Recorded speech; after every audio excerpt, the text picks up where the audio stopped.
Hello and welcome, my name is NOVARIS and today I'd like to speak to you about the Magicka Templar build for the Wolfhunter DLC. It's cutting it quite close to the next DLC, so that'll be Murkmire, so things will change quite a lot for that patch, but I'll go over that at a later point. So I'd quite like to thank a few people for helping me get this build ready on time. I have had quite a few things going on, so not as much time as I'd like to get things done. But at the moment I'm running the Thief Mundus Stone. I'm a stage 4 vampire and I have Witchmothers Potent Brew. You could also run max health, max magicka for a bit more bulk. And in this video I'm going to go over the DPS Parses, the gear setup, skill points, champion points, and then at the very end I'll do the rotation.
Okay, so let's go over the gear setup. So on the front bar I'm running the Burning Spellweave Inferno Staff with a shock damage enchantment and an infused trait. So it's a very useful set because the 1 to 4 piece bonuses are all magicka related, and the 5th piece bonus can carry over both bars. So you can potentially have 500 spell damage over both bars for each rotation. So on the back bar I have the Maelstrom's Infernal Staff with a flame damage enchantment and an infused trait. It's a very useful set because of the bonus damage that we get from our light and heavy attacks. But in order to get that extra bonus damage we do need to pair it with this skill here, Blockade of Fire, or any of the other elemental equivalents. So the next piece of gear I'd like to go over is the Zaan set. So I have one heavy and one medium. The main reason behind having one heavy and one medium is because I'm running Sirorias with this setup, and Siroria's isn't craftable, and it's all light, as you can see here. So I'm also running 3 Burning Spellweave Jewelry, and that will be 2 Bloodthirsty, 1 Arcane.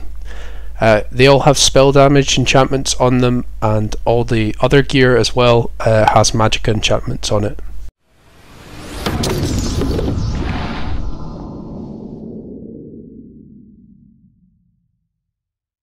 Okay, so let's go over the skills. So on the front bar I'm running Blazing Spear. This is to provide us with some damage. It's actually an AoE ability, but it also provides an ally with a potential synergy, so they can get back some more resources, around 4k. Because it's an Aedric Spear ability, we also get access to the Spear Wall and Piercing Spear passive, so it gives us more critical damage and also a bit more block mitigation for melee attacks. So the next skill is Purifying Light. This is a single target ability, so it will just be for the one enemy. But what it does is it collects all the damage done over 6 seconds and then copies that damage back up to a maximum of 22,000 damage. Because it's a Dawn's Wrath ability, we actually get access to the Illuminate and Prism passives.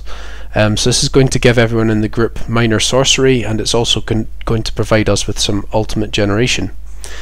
The next skill I'm using is Elemental Weapon. So this provides us with around 8k magic damage and the ability to apply burning, concussion or chilled elemental status effects to any of our light attacks. We could also use Force Pulse, however it's better to use Psijic Order abilities because we get access to Spell Orb for more damage. We also get a small shield from Concentrated Barrier, and also for casting Channeled Acceleration we will get some damage mitigation again. So the next skill is Radiant Oppression. It's a very strong skill, but you do want to be using this towards the end of the fight. It's a single target ability again, but you want to be using it at around 20% health or below, and then it can deal up to 480% of the damage it would regularly give out. It's a channel time ability, so you do have to cast it for around 3 seconds before it expires, and then you need to use it again. Because it's a Dawn's Wrath ability, again we also get the Prism and Illuminate passives active, so it's very useful. We have Inner Light on the front bar. This is to give us 5% more maximum Magicka, just having it slotted, but also because it's a Mage's Guild ability, we get an additional 2% from the Magicka controller passive, so it totals to 7% more maximum Magicka, just having this skill and that passive. So the next skill is Fiery Rage, a very strong skill, and we will be using this all the time in trials. So it's an AoE ability, but it also provides a lot of single target damage. It's quite a costly skill, but we do want to have at least one Destruction Staff ability on both bars as well, because the Destruction Staff passive Ancient Knowledge, just shown here, will give us 8% more single target damage. So the Radiant Oppression and the Elemental Weapon will do additional damage because of that passive. So in the back bar I'm running Vampire's Bane. You can ignore the major buffs because we will actually get them from potions. However, it does do additional flame damage for quite a significant amount, and it's not very costly as a skill. Again, because it's a Dawn's Wrath ability, we'll be getting that ultimate generation and also providing other people with the minor buff. So I have Blockade of Fire, I explained before, but also if the enemies are burning, they take 20% more damage. So pairing that with Vampire's Bane is a very useful setup. I have Elemental Drain for my next skill, just to give me some Magicka back when I'm testing. But I would actually use Harness Magicka in a trial just to provide me with a shield. This will change next patch, but I'll go over that a wee bit more in the Murkmire patch when that comes up. So the next skill I have here is Channeled Focus. It gives us some major buffs, so we get some more spell and physical resistance, which is very useful, but more useful to us is the Magicka regeneration that we get. So we get around 240 back every second. And also channeled acceleration is the next skill, so that's giving us minor force for a significant amount of time. And then the final skill is empowering sweep. So we have that there because it's an Aedric Spear ability, giving us more critical damage on both bars.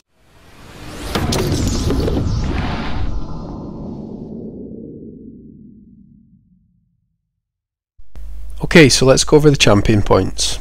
So at the moment I'm running 61 points into Elfborn, 56 points into Elemental Expert, 21 points into Spell Erosion, 16 points into Staff Expert, 48 points into Master at Arms, and 58 points into Thaumaturge.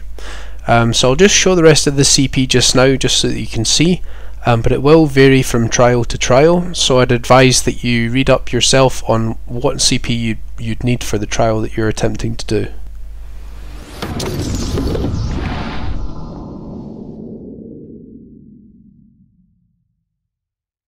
Okay, so we're now on to the rotation section of the video. If you want to pause the video here, either take a screenshot or you could note it down.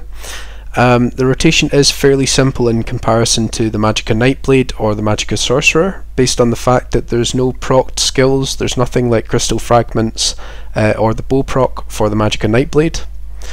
I'd just like to thank everyone here for watching, and I hope to see you again soon. Thank you.